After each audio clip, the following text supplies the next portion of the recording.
বন্ধুরা, তোমরা তো পটল অনেক রকমভাবে রান্না করে খেয়েছো। একবার আমি যেভাবে রান্না করেছি এভাবে রান্না করে খেয়ে দেখো, তখন কিন্তু তোমাদের আর অন্যভাবে রান্না করে খেতে ইচ্ছেই হবে না। এটা এতটাই টেস্টি হয়। বন্ধুরা, তোমরা দেখছো সঞ্চিতা সহজ রেসিপি উইথ ব্লগ চ্যানেল। আশা করি রেসিপিটা তোমাদের ভালো লাগবে। তোমরা কিন্তু রেসিপিটা দেখলে একটা লাইক অবশ্যই তোমরা দিও, আর ছোট্ট করে কমেন্ট করো আমাকে। আর নতুন বন্ধুরা যদি রেসিপি দেখা শুরু করো, চ্যানেল নতুন হয়ে থাকো, তাহলে তোমরা সাবস্ক্রাইব করে পাশে থেকো। দেখতে থাকো বন্ধুরা, একদম নতুন ভাবে পটলটা কিভাবে রান্না করলাম তোমাদেরকে সেটাই দেখাচ্ছি। এখানে আমি নিয়ে নিয়েছি 500 পটল। পটলগুলোকে আমি প্রথমে একটু খোসা রেখে রেখে ছাড়িয়ে নেব। পটলটা আমি একটু খোসা রেখে রেখে সবকটা পটল আমি ছাড়িয়ে নিচ্ছি। পটলগুলো আমি ছাড়িয়ে নেওয়ার পরে তোমাদেরকে দেখাচ্ছি। সবকটা পটল আমার ছাড়িয়ে নেওয়া হয়ে গেছে, দেখো। এবার এই পটলগুলোকে আমি কিন্তু খুব ভালো করে ধুয়ে নিয়েছি, তারপরে মাথাগুলো কেটে নিয়েছি। এবার দুভাগ করে নিলাম। দুভাগ করে নিয়ে পটলগুলোকে আমি একটু সাইড করে করে, মানে একটু ব্যাকা ব্যাকা করে আমি কুচিয়ে নেব। সরু সরু করে কেটে নেব এভাবে।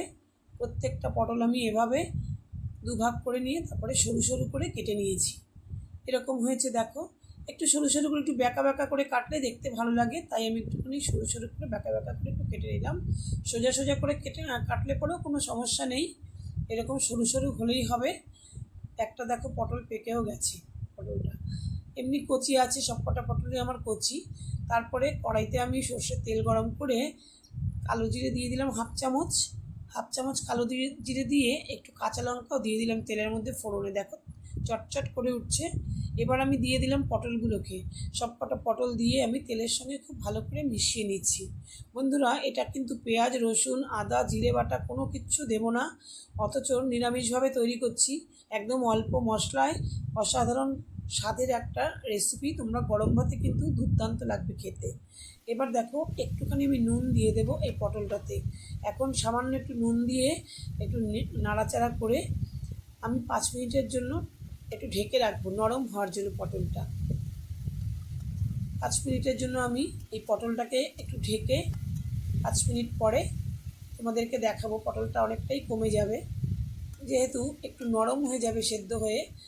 তারপরে আমি 5 মিনিট পরে তোমাদের দেখাচ্ছি।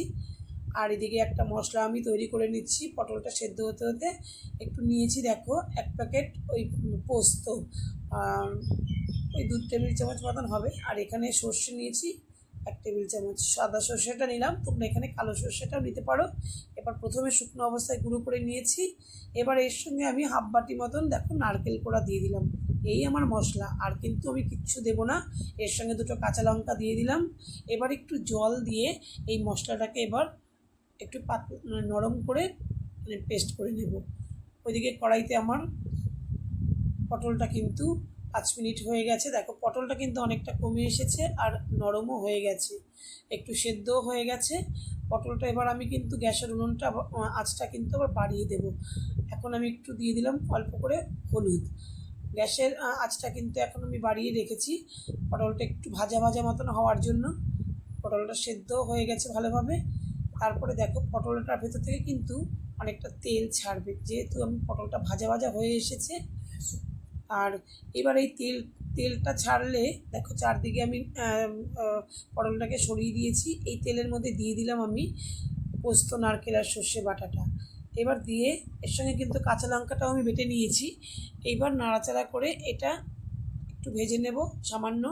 এর সঙ্গে একটু পরিমাণ মতো নুন দিলাম, আর আমি পটলে আগে একটু নুন দিয়েছি, তাই বুঝেই নুনটা দিতে হবে। দুবার যদি নুন দেওয়া হয় অল্প অল্প করেই দিতে হবে, যেহেতু এটা ঝোল হবে না, না নুনটা বেশি হয়ে গেলে খেতে ভালো লাগবে না। এরপরে আমি এর মধ্যে হাফ চামচ মতন চিনি দিয়ে দেব। চিনিটা নিরামিষ তরকারিতে ভালো লাগবে। তো এরপরে আমি একটু গ্যাসের আগুনটা কিন্তু বাড়ানোই রয়েছে। এবার একটু নাড়াচাড়া 2 মিনিট করে এবার গ্যাসের আগুনটা আমি কমিয়ে আবার 5 মিনিটের জন্য ঢাকা দিয়ে দেবো। ব্যাস, মোটামুটি আমার রেডি হয়ে গেল রান্না। এবার নামিয়ে গরম গরম ভাতে পরিবেশন করতে হবে। আশা করি রেসিপিটা তোমাদের ভালো লেগেছে বন্ধুরা। তোমরা এইভাবে করে খেয়ে দেখো। দেখা হবে তোমাদের সঙ্গে পরবর্তী ভিডিওতে। তোমাদের সকলকে ধন্যবাদ।